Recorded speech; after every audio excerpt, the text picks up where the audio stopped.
more money, more money, more money. So Deion Sanders and Colorado football have only been making money since he got there. Although they lost a lot of games last year, I think 8 to be specifically, won only 4. They're one of the highest grossing teams right now. But guess what?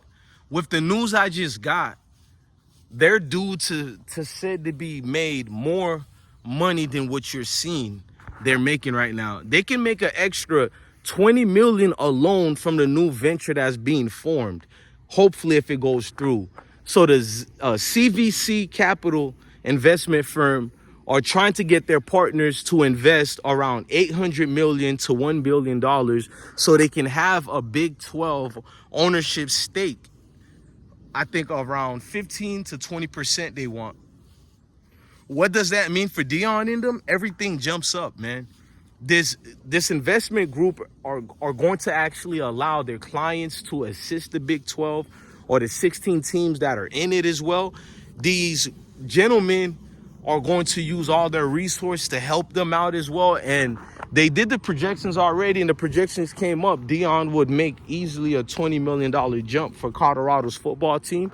The players get a big jump. We know the Big 12 used to be in financial situations prior to Deion Sanders. You know what I'm saying? Or not just Deion. I'll be fair. Other elite coaches who develop. Nah, let's stop BSing. It's because of Deion. That prime effect is real, no matter if you hate it and no matter if you want to support it or not. You can't deny with Deion Sanders, it's guaranteed to be made money. So even upon Paul Feinenbaum, I think he's just jealous because he can't do the same effect with that dying brand that's known as ESPN. But I thought I quickly would get on this and just share it with you guys and get in this conversation. Obviously,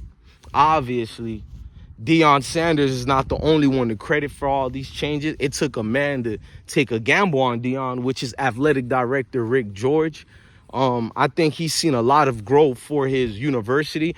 I don't see Deion Sanders being fired anytime soon, unless, let's knock on wood. In this case, let me knock on bones.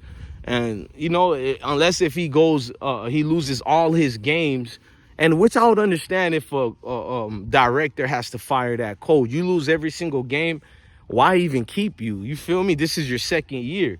I'm gonna still support Deion, but if he loses all his games, I would understand why a coach would be fired. But let's not get into that type of emotional setback, because dear God, I'll be scared if that happened. And I don't see that happening at all. I see improvement.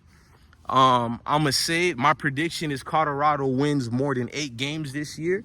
And if you're one of these fickle fans who said that's nothing, you lost your goddamn mind. A university that's been losing for over 20 years. If you add Deion's other year, over 20 years. Even Deion with the 4 wins, 1 more game previously prior to the year he got there. So if you say something in a nutshell like 8 games don't mean anything, you're a fool. You've never grown anything. You've never built anything. If you build it, they will come.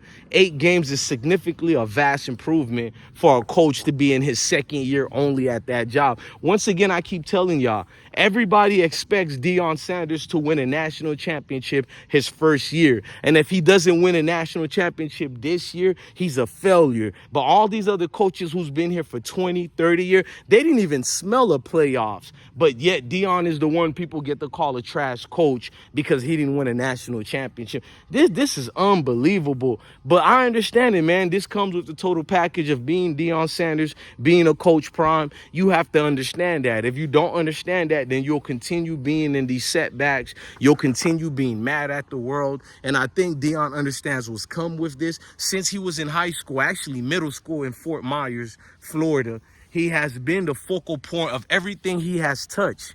No matter whatever sports, baseball, football, and track. I think people keep forgetting about his track phenomenal efforts. And we also know he was a sharp mind playing chess on the chess team. But people don't speak about that because we're supposed to be dumb jocks. But fascinating mind. He has always been in the limelight, and he's handled it magnificently. You feel me? Especially when he was on TBN, the Trinity Broadcasting Network. I remember as a kid, I seen Deion when he played for Dallas Cowboys. Him and Michael Irvin went to TBN, and Deion Sanders gave a great ceremony. You know, he gave a good preaching that elevated my mind, because at that age, I only looked at him as an athlete, baseball, football player. I didn't know he was like my father, because my father is a pastor, minister, whatever you want to call them.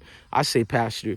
And I feel like Deion could have channeled his inner prime effect and stick the pastor route. He would have been golden there too. I think I'd rather have a Deion preaching at my church than a Creflo Dollars or a TD Jake, aka TD Snakes. But you know what I mean? It's these little things that I feel good. I don't know why I only see the upsides, but you guys can say I'm delusional. No, I understand teams lose games, and I understand the conference that they are in.